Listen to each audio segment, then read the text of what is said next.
नमस्कार, जय जोहार। और आप देख रहे हैं शिक्षा विभाग से अधिकृत मोर संगवारी चैनल। आज हम सिहावा स्कूल के प्रांगण में हैं और यहाँ पे इस विद्यालय से जुड़े हुए, क्योंकि आपको पता होगा विद्यालय की प्रगति टीचर्स के ऊपर तो निर्भर रहते हैं, लेकिन उससे ज्यादा इम्पोर्टेंस रहता है बच्चों के अनुशासन, उनकी पढ़ाई।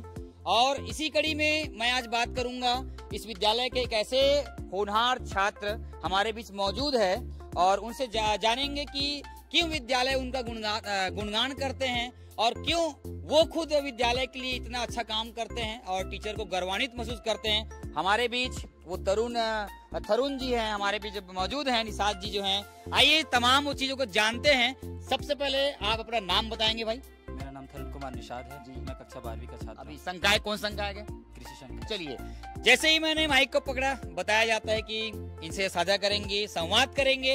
आप मेरे को ये बताइए, विद्यालय परिवार से आप कब से जुड़े हैं? आप कितने सालों से यहाँ पढ़ रहे हैं? मैं 2021 में एडमिशन लिया हूँ और मेरा मतलब किसी कारणवश से मैं 10th डबल पढ़ा हूँ, इसी कारण ये मेरा 5वां साल है। चलिए, कोई बात नहीं, बहुत बढ़िया।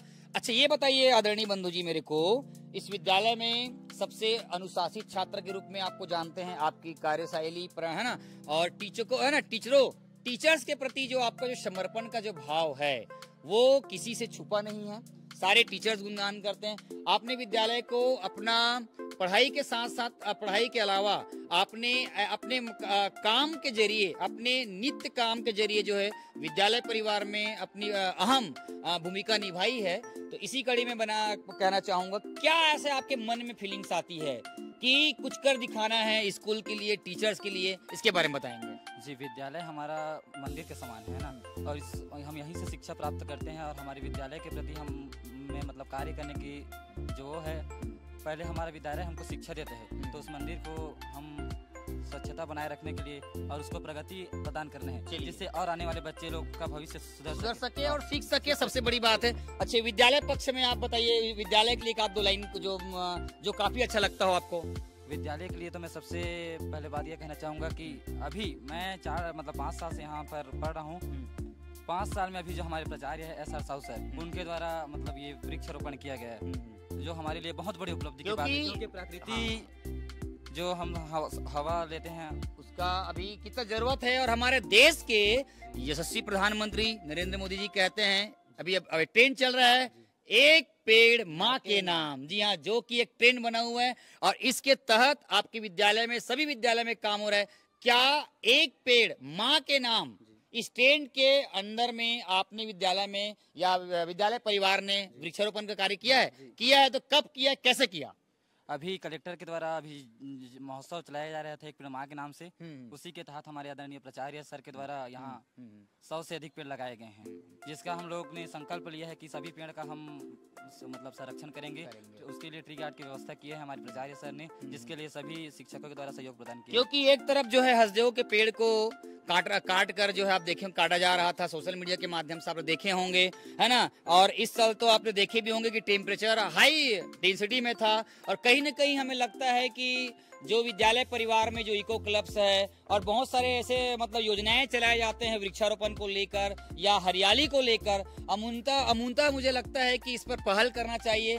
अपितु केवल विद्यालय ही नहीं, यहाँ पर सभी आम नागरिकों को, है ना, विद्यालय के लोगों तो करना ही है, सभी लोगों को इस दिशा में काम करना चाहिए। क्योंकि जिस तरह से मौसम परिवर्तित हो जा रहा है, पहले एक समय था कि बरसात में ही बरसात होती थी, ठंड में ही ठंड होता था, गर्मी में गर्मी होता था।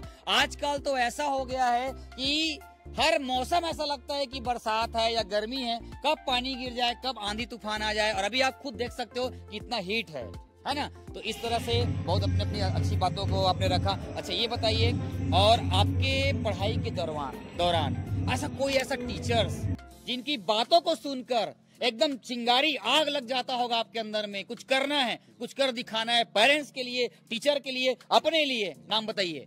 सबसे पहले तो मेरे को मोटिवेट कर रहे हैं अभी प्राचार्य साहब सर। जी हाँ, कहीं न कहीं मतलब अगर मैं निराश होता हूँ तो निसंदेह ठाकुर मैडम और प्राचार्य सर के माध्यम से मुझे मोटिवेट मिलता है। और कहीं पास अगर पेपर में अगर पढ़ाई नहीं कर रहा हूँ तो लोग मुझे हमेशा अपने बच्चे की तरह मोटिवेट करते रहते हैं और पढ़ने के लिए। क्योंकि माना जाता है घर परिवार में घर के बाद, पेरेंट्स के बाद विद्यालय ही एक ऐसा जगह होता है जहाँ पे टीचर्स हमारे लिए एक पेरेंट्स की तरह होते हैं और लंबे समय तक रहते हैं, 5-6 घंटा रहते हैं। इस दौरान उनकी नज़रों में रहते हैं, अनुशासन में रहते हैं और जितना हम अपने पेरेंट्स को नहीं मानते उतना तो हम अपने टीचर्स को वैल्यू देते हैं, है ना। और आपको बताना भी चाहूँगा कि ये सरकारी स्कूल के टीचर्स नहीं है, ये पेरेंट्स है। और ये टीचर जो होते हैं बहुत टफ कंडीशन में जो है कॉम्पिटिटिव एग्जाम फाइट करके यहाँ पर पहुँचते हैं, है ना। और एक साइंस का टीचर हो या मैथ्स का टीचर हो, उनको सब विषय का ज्ञान प्राप्त करके पेपर फाइट करके यहाँ पर आते हैं, तभी एक टीचर कहलाते हैं। और आपने जो बात कह रही है बिल्कुल अतुलनीय है। अच्छा ये बताइए, और स्कूल वगैरह में जो भी चलता है जैसे राष्ट्रीय सेवा योजना है ना, और इको क्लब है, जितना भी दिख रहा है स्काउट गाइड वगैरह, क्या ये सुचारू रूप से चलते हैं? इनके प्रभारी लोग काम करते हैं? चलिए बताइए। मैं खुद राष्ट्रीय सेवा योजना का स्वयं सेवक हूँ। इसके लिए हमारे स्कूल में 2 प्रभारी हैं राष्ट्रीय स्वयं सेवक के लिए, स्काउट गाइड के लिए प्रभारी बनाए गए हैं, इको क्लब के लिए प्रभारी बनाए गए हैं और ये हमारे स्कूल में सुचारू रूप से संचालित है। और इको क्लब का आप गार्डन देख ही सकते हैं, उधर गार्डन लगाए गए हैं जिससे बच्चे उसमें पानी वानी डालते हैं, जिससे उनका संरक्षण हो रहा है। चलिए, और आगे क्या सोचे आपने? आप अपने लिए क्या करना चाहते हैं? विद्यालय के लिए तो आपने बहुत सारी बातें अपने कही है अपने संवाद के माध्यम से। विद्यालय के लिए अगर आगे आप अच्छे पोस्ट में चले जाते हैं, अच्छा काम, अच्छे जगह जाएंगे, तो क्या सोच के रखे हैं कि विद्यालय को अमुक चीज में देना चाहूंगा या अमुक चीज उनके लिए करना चाहूंगा? क्या करना चाहेंगे? जी, मैं तो शुरू से ही सोच के रखा हूँ, अगर मैं कहीं न कहीं लगता हूँ तो मैं विद्यालय को अपना सहयोग प्रदान करूंगा। अगर किसी चीज में भी अगर हमारे स्कूल को अगर कमी महसूस हो रही है तो जैसा भी बन सके अपने ओर से सहयोग प्रदान करने के लिए मैं संभल हमेशा। हाँ, ये देख रहे थे कि सरकारी स्कूल के बच्चे, उनकी सोच को देखिए, उनकी सोच किस तरह से बताता है कि अगर इस टाइप का सोच, अगर हमारे सारे बच्चे अगर इस टाइप का सोचने अगर लग जाएं, तो मैं आपको बताना चाहूंगा ये भारत को विश्व धरोहर के रूप में विकसित करने में ज्यादा टाइम नहीं लगेगा। इस बच्चे ने जिस तरह से अपने काम से विद्यालय परिवार को गौरवान्वित किया है, टीचर्स को गौरवान्वित किया है, काबिले तारीफ है। मैं आने वाले समय में आपके बेहतर जीवन के लिए, बेहतर भविष्य के लिए मैं कामना करता हूं, और है ना, माता रानी से, क्योंकि माता रानी का भी दरबार सजा भी हुआ है, और माता रानी से दुआ करूंगा कि आपके लिए वो मंगलमयी शुभकामनाएं जो है प्रेषित करे। इसके अलावा और कुछ कहना चाहेंगे आप? सबसे पहले तो आपका धन्यवाद भैया कि आप हमारे स्कूल में आकर हमारे स्कूल की उपलब्धि को, है ना, जो जन जन तक पहुंचाने का प्रयास करें, उसके लिए मैं साला परिवार की ओर से आपका धन्यवाद ज्ञापित करता हूँ। धन्यवाद, आभार व्यक्त किया उसके लिए।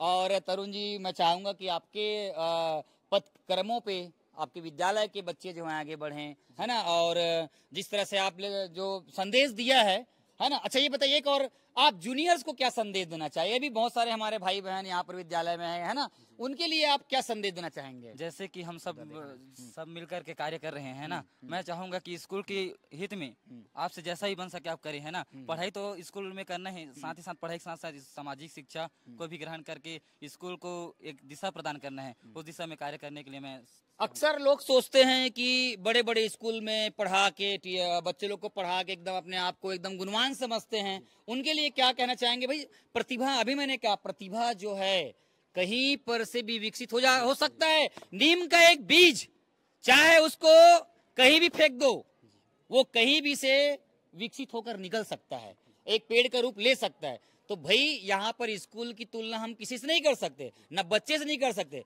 तो सिर्फ अगर बात है वो है आपकी क्या, प्रतिभा। और प्रतिभा अगर विकसित हो गई तो मुझे लगता है कि उसको बड़ा होने में कोई रोक नहीं सकता। तो ये आप देख रहे थे तरुण भाई साहब की एक बहुत प्यारी इंटरव्यू इसने विद्यालय परिवार को दिया है, और मैं चाहता हूं आने वाले समय में इनके बातों का अनुसरण करें और इनके जैसे बनने का प्रयास करें। अपने मोर संगवारी परिवार को अपना अमूल्य एक समय दिया है, एक भाई के नाते, एक शिष्य के नाते, उसके लिए मैं आपको बधाई के पात्र समझता हूं। तो ये है ना, तो ये आप देख रहे थे कि कितना बड़ा स्कूल का प्रांगण है, कितना बहुत ही शानदार नजारा है।